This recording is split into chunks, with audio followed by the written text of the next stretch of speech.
What if I told you? The biggest moment of the night had nothing to do with Caitlin Clark lighting up the scoreboard. It happened in 3 silent seconds. Brittney Griner fouls out. Griner is in a lot of difficulty trying to come off of the floor.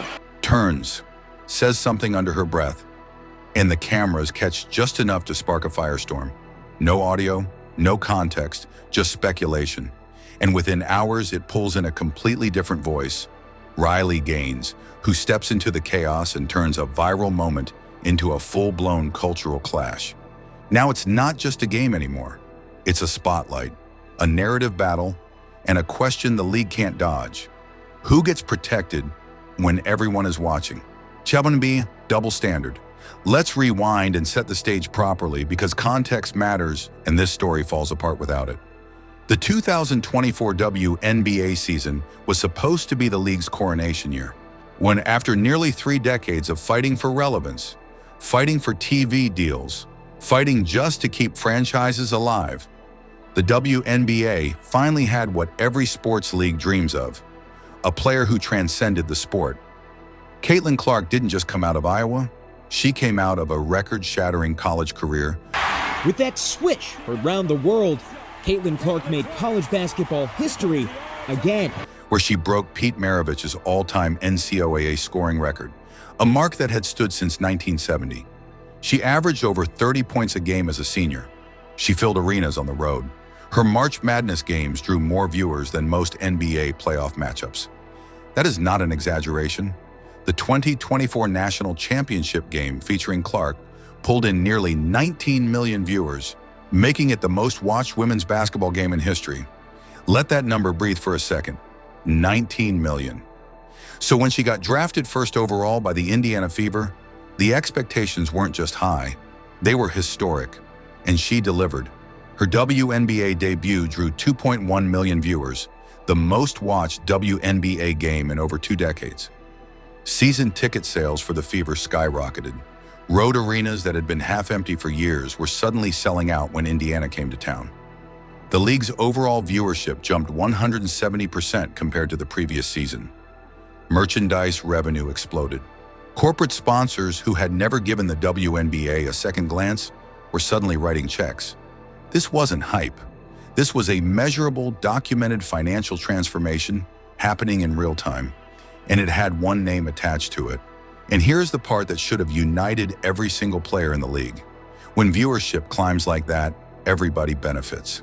What the new media deal the WNBA secured was worth $2.2 billion over 11 years, a massive leap from the previous contract. Player salaries were set to rise.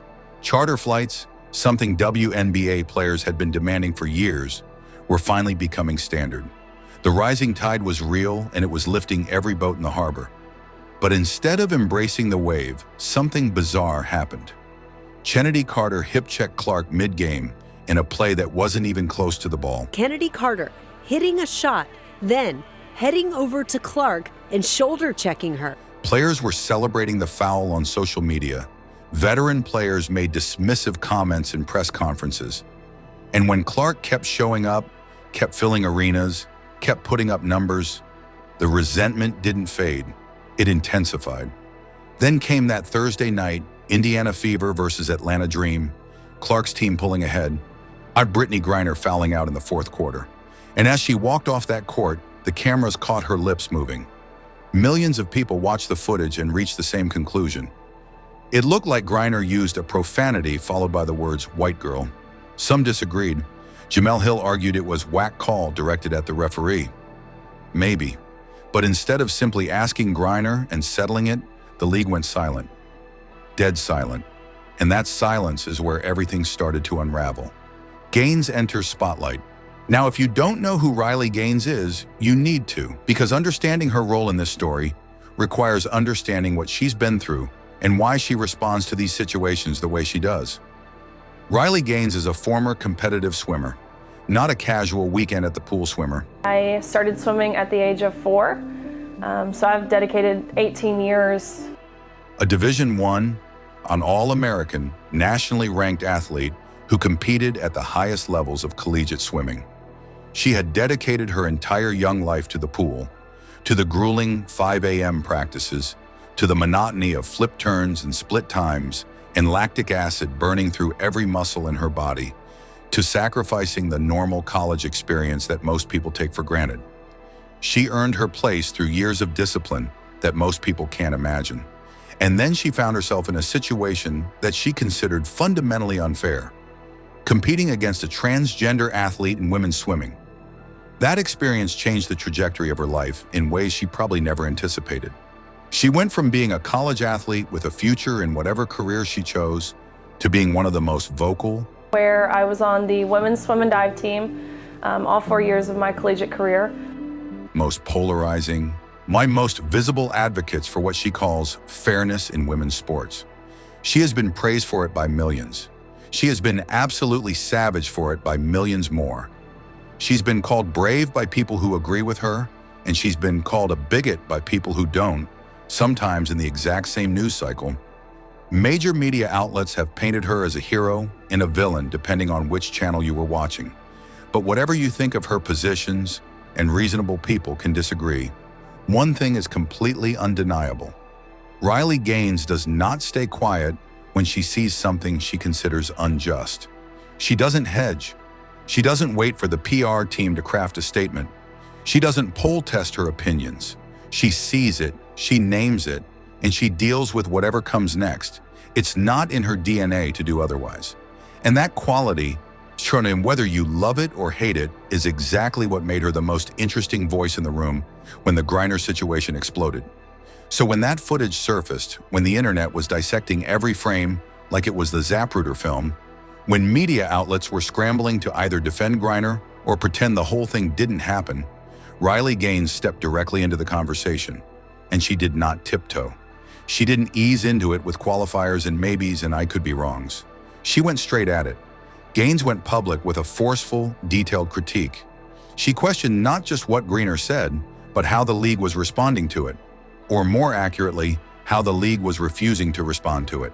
She pointed out something that a lot of people were thinking, but very few public figures were willing to say out loud.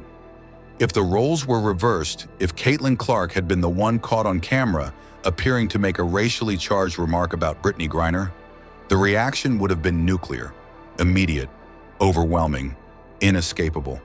There would have been press conferences within hours, suspensions within days, mandatory apology tours. Sponsors would have fled like the building was on fire. ESPN would have run wall-to-wall coverage for a week. The condemnation would have been unanimous, it would have been instantaneous, and Clark's career might have been permanently damaged. But because it was Griner, the response was crickets. Deflection, excuses, alternative interpretations that conveniently absolved everyone of responsibility. And that asymmetry, that gaping, obvious asymmetry, is exactly what Gaines zeroed in on. She called it a double standard, plain and simple. And when you lay out the facts side by side, it is genuinely hard to argue she was wrong. Selective accountability exposed. Here's where the story gets truly bizarre, because while the WNBA was declining to address the Griner situation, while they were acting as though this massive viral moment simply didn't exist, while they were hoping the news cycle would move on and save them from having to take a position, they were actually very busy investigating something else entirely.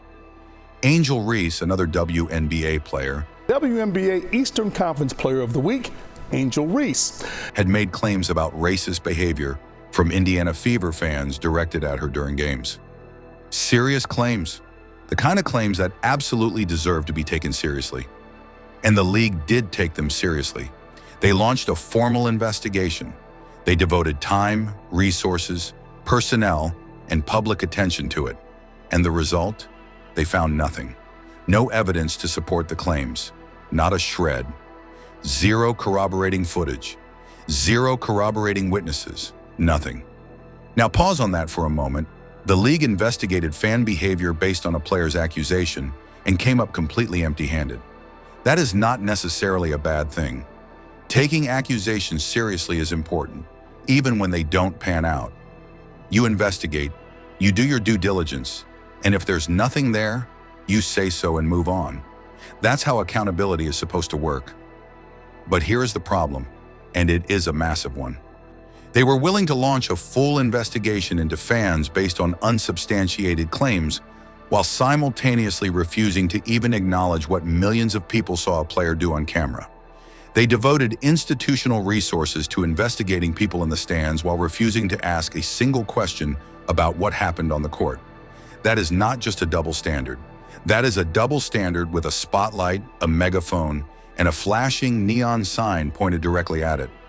Riley Gaines saw this contrast immediately, and she hammered it relentlessly. She argued that the league's selective outrage was not a bug, but a feature. It was revealing something deeply uncomfortable about the organization's values and priorities. The WNBA's actions, in Gaines's view, were not about fairness. They were not about protecting players. They were not about creating a safe and equitable competitive environment.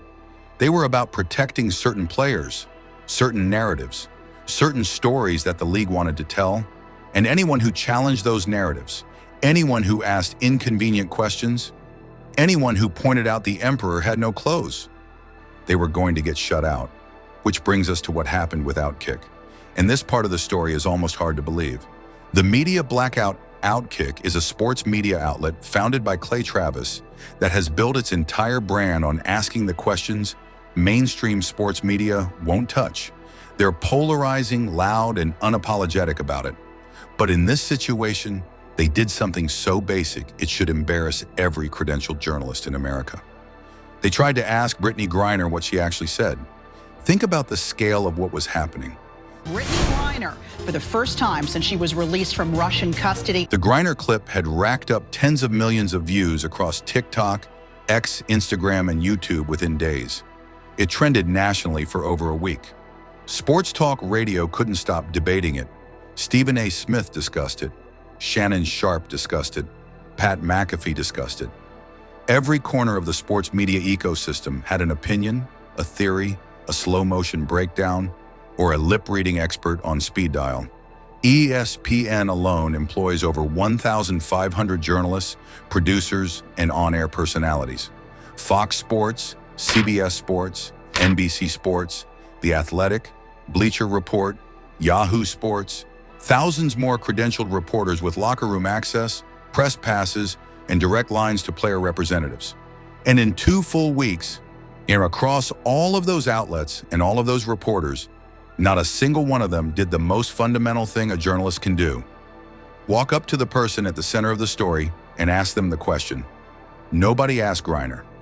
Just Outkick. So Outkick applied for media credentials to cover an Atlanta Dream game on June 6th at Gateway Center Arena. Routine process. They had credentialed with the NFL, NBA, MLB, and college sports without issue. But the WNBA denied the request.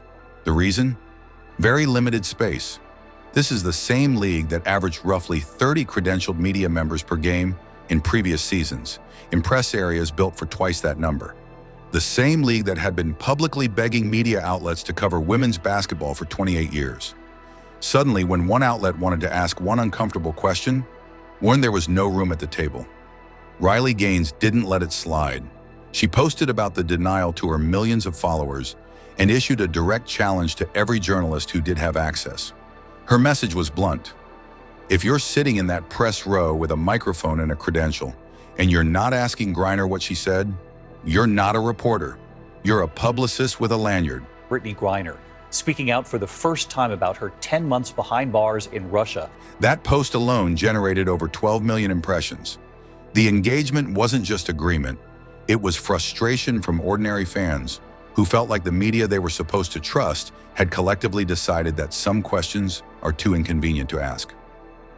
Crisis of trust. Now I could end the story there. Controversial comment, outspoken critic, league ducks the issue, media outlet gets shut out. That is a complete narrative arc on its own. But the reason this story exploded far beyond basketball, the reason millions of people who couldn't name 3 WNBA teams suddenly cared about a sideline comment in a regular season game, is because it tapped into something much bigger than sports, something that has been building across American life for years. There is a growing perception, and the polling backs this up, that major institutions in this country operate on a system of selective accountability. A 2024 Gallup survey found that public trust in mass media had dropped to just 31%, the second lowest number ever recorded. Trust in major institutions across the board, government, media, sports leagues, corporations, has been in freefall for over a decade, and the reason isn't complicated. People feel like the rules apply differently depending on who you are. When they watch it happen in real time, in something as supposedly straightforward as a basketball game, it doesn't just frustrate them, it confirms what they already suspected. The system picks favorites, and they're tired of pretending otherwise. Riley Gaines understood this instinctively.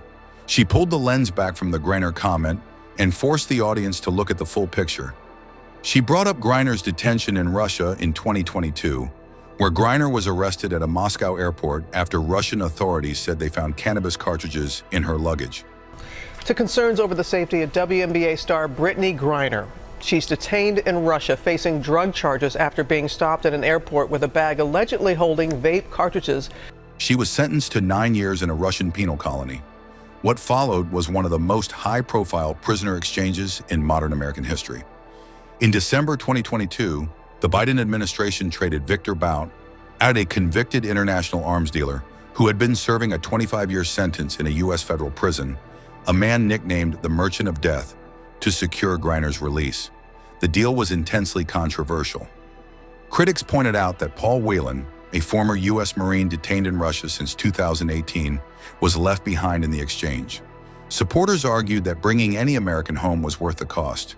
Regardless of where you stood on the politics, the fact remained: the United States government moved heaven and earth for Brittney Griner. The media covered her homecoming like a national celebration. She was on magazine covers. She was honored at events. She was given grace that very few public figures ever receive. And now, when that same athlete appears on camera making what millions interpreted as a racially charged remark about the most popular player in her own league, the response from the media in the league was silence. Not investigation, not accountability, silence. Gaines hammered this point relentlessly. She wasn't arguing that Griner didn't deserve to come home. She was arguing that someone who received that level of institutional support should be held to at least the same standard of accountability as everyone else, especially when the person on the receiving end of the apparent remark, Caitlin Clark, was responsible for a 170% viewership increase that directly put money into Griner's pocket. The casual fans noticed. According to a Morning Consult survey, favorability toward the WNBA among self-identified sports fans actually declined during the 2024 season, despite record viewership. That is a staggering contradiction. More people were watching than ever before and liking the league less at the same time. That doesn't happen by accident. It happens when an organization's actions don't match its promises. Fumbling the moment. Let me be real with you for a second. Just person to person, the WNBA is standing on thinner ice than anyone in that front office seems to realize. For decades, the league hemorrhaged money. Between 1996 and 2020, the WNBA reportedly lost over $10 million annually, kept alive almost entirely by subsidies from NBA parent teams. Average attendance hovered around 6,500 per game. The television ratings were so low that some playoff games drew fewer viewers than regular season MLS matches. The criticism was relentless and often cruel. Nobody watches, nobody cares, it's a charity league. Some of that criticism was rooted in sexism, but the numbers were the numbers, and the league couldn't argue its way out of them. Then Caitlin Clark happened, and everything changed overnight. Her WNBA debut pulled 2.1 million viewers. Caitlin Clark, game one of her WNBA career. The matchup between the Indiana Fever and Connecticut Sun brought in 2.13 million viewers. Indiana Fever season ticket sales jumped over 250%. Road arenas that had been half empty for years were suddenly turning people away. The league's overall viewership surged 170%. ESPN reported that the 2024 WNBA season was the most watched in over 2 decades, and that $2.2 billion media rights deal the league secured with Disney, Amazon, and NBC. Industry analysts openly credited Clark's impact as the driving force behind those negotiations.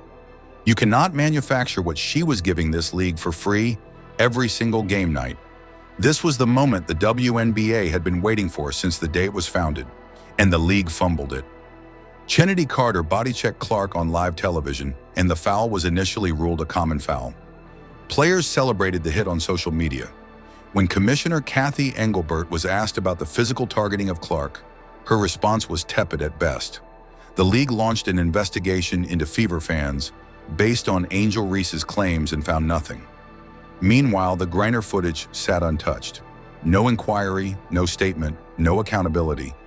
Outkick, the one outlet that tried to ask Griner directly, was denied press credentials. Every other major sports outlet with full access to locker rooms and press conferences chose not to ask the question at all. Riley Gaines watched all of this and said what millions were thinking. She called it the most committed act of institutional self-destruction she had ever seen. That line landed because people could see it happening in real time. Despite record viewership, a Morning Consult poll showed that WNBA favorability among sports fans actually declined during the 2024 season. More eyeballs, less goodwill. That is the signature of an organization actively pushing away the audience that just showed up at its door. Moment of decision. So what happens now? The future is not written, but the choice facing the WNBA is not complicated, even if it is politically uncomfortable. They can address the Griner situation head-on, and even now, even months later, because the right thing to do doesn't come with an expiration date. They can establish clear, consistent standards for player conduct that apply equally regardless of who the player is, what team they play for, or which narratives they fit into. They can welcome media scrutiny instead of running from it, understanding that transparency builds trust and secrecy destroys it. They can embrace Caitlin Clark as the transformative, once-in-a-generation figure she is, without treating that embrace as some kind of betrayal of the players who came before her. Because here's the thing that gets lost in all of this noise. These things are not mutually exclusive. You can celebrate Clark and honor the legacy of players who built this league from nothing. Or you can hold Griner accountable for what appeared to happen and still respect her as an athlete and a human being. Supporting one player does not require diminishing another. Demanding accountability does not mean vilifying anyone. They don't want a blanket policy anymore, and again, they don't want to be responsible or accountable. It just means treating everyone the same. That's it. That's the whole ask. And the fact that it even needs to be said out loud is part of the problem, or the league can continue down its current path. It can keep ducking questions, keep denying credentials, keep investigating fans while ignoring players, keep allowing certain people to operate under a completely different set of rules. And if it does that, I am telling you right now, the momentum that Caitlin Clark brought will evaporate. It will not fade slowly, it will vanish. The casual fans will drift away first because they have no loyalty to a league that seems hostile to the player they came to watch. The sponsors will follow because sponsors follow eyeballs and eyeballs are leaving. And the WNBA will go back to being exactly what its harshest critics always said it was. A league that cannot get out of its own way. Riley Gaines has made her position unmistakably clear. She believes the league is failing its own players and its own fans. She believes the double standard is real, it is documented, and it is causing measurable damage. And she is not going to stop talking about it just because it makes powerful people uncomfortable. That is what she does. She sees something she considers unfair, she names it publicly, she accepts the consequences, and she keeps going. When you can admire that quality or you can resent it, but you cannot make her stop. In the end, this was never just about a whistle or a few words caught on camera. The moment that made headlines, this right here, the hard foul involving Clark and Kennedy Carter. It was about a league standing at a crossroads, pulled between momentum and control, between spotlight and scrutiny. Because when a figure like Caitlin Clark brings the world to your doorstep, everything gets amplified. Every call, every silence, every decision. And when voices like Brittney Griner and Riley Gaines collide in that spotlight, the story doesn't fade, it evolves. Narratives harden, lines get drawn, and what once looked like a single moment starts to feel like something much bigger, something unresolved. Because trust, once questioned, doesn't quietly return, it waits. And the next moment, the next game, the next call, the next controversy, might not just define a season, it might define the league itself. So the real question isn't what happened that night. It's this: when the next spotlight hits, will the truth be clearer or just louder?